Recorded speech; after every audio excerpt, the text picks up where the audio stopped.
Was it right for Speaker Pelosi to visit Taiwan this week? On balance, no. And the reason I say that is because my benchmark for success or failure or usefulness or non-usefulness is whether it enhances the underlying security of the people on the island of Taiwan. And I don't believe it meets those criteria. I understand the political motivations, but on a cold, hard national security question, which is Taiwan more or less secure as a result of this visit? Or are US-China relations more stable as a result of this visit? The answer in both cases would have to be no. So what was meaningfully achieved then? And Speaker Pelosi has had a long-standing view on human rights, which I entirely respect and by and large support as far as China is concerned. She's been outspoken on Tiananmen in '89, on Tibet, on Xinjiang, and of the rights of the Taiwanese people and the rights of the people on the Chinese mainland to be able to express their own views freely. That's why the Chinese have reacted in the way in which they have done. It's entirely predictable how they've reacted. And I just think whereas Speaker Pelosi has the right to visit Taiwan whenever she chooses, the question I always ask is it wise to visit given all these other material factors? Expand on your characterization of the reaction that we've seen from China, because as we speak, we're seeing an intensification of military and economic retaliation from China. Beijing has recalled the US ambassador. We've seen trade being suspended with Taiwan, for example, and now even playing war games, conducting live fire military exercises in the last 24 hours. How concerning is President Xi's reaction in your view? I do not believe that the Chinese reaction to what's unfolded with the Pelosi visit is on a pathway to crisis, escalation, conflict, or war with the United States. Xi Jinping doesn't want that, and the Americans don't want that, because neither side is actually ready to fight out a war over Taiwan. The more concerning element for me, however, when I analyze this in the cold light of day, is underneath it all, what we are beginning to see is a Chinese strategic conclusion that the United States is beginning to operationally change its one China policy.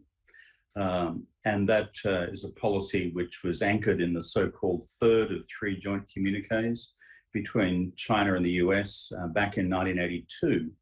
And it is a communique which says there is only one China and there are no two Chinas and there is no one China or one Taiwan. And that's kind of been the strategic ballast underpinning the relationship for the last 40 years. What I'm concerned about is the Chinese putting various things together, 2 and 2 and reaching 5, is a conclusion which is itself disturbing. If they actually conclude that the United States is walking away from the one China policy, then I think we're in a whole new world of pain. That's what concerns me most about the Pelosi visit.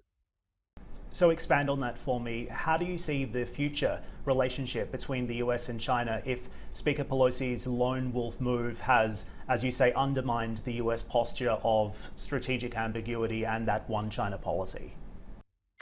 Well, I think it's important we do understand the Pelosi visit, as you just asked, within its wider strategic context. If we stand back for a moment, what's happening here? The US-China relationship is fundamentally governed by a balance of power. And that balance of power in East Asia and the West Pacific over the last decade or so has been steadily shifting in China's direction. It's not complete yet. There's a long way to go, certainly militarily, and certainly economically, and certainly technologically.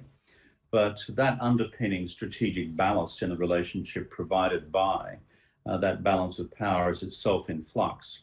And China is therefore feeling more confident because it is more powerful. The second element in the equation is Xi Jinping's leadership style. So what concerns me is, given underneath it all, you have an increasingly febrile, fractious relationship between the two countries.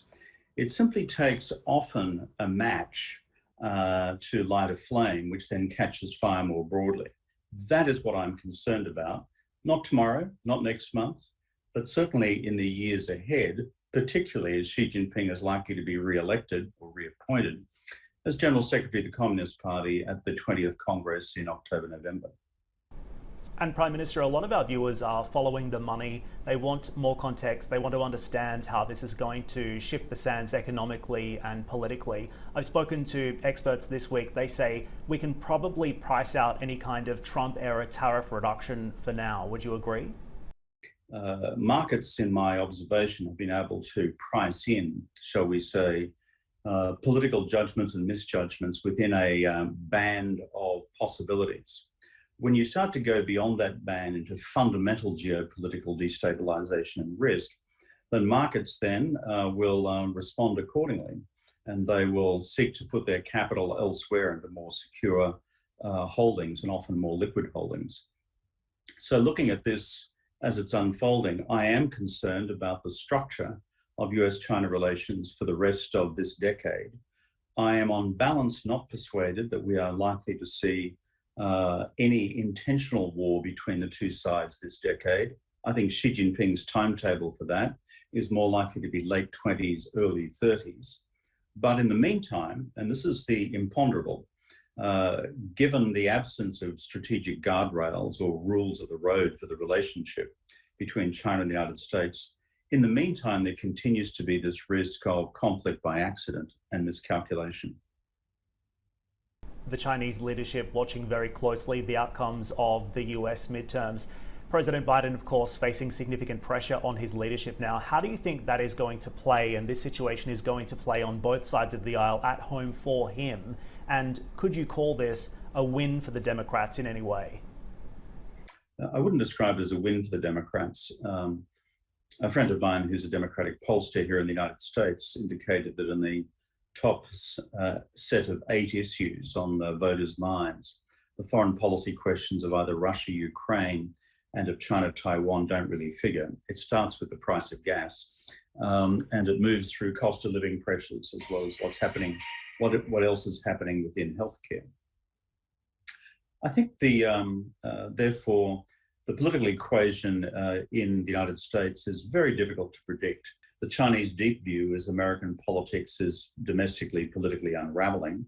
Of course, it's up to the good people of the United States and its political leadership to prove them wrong.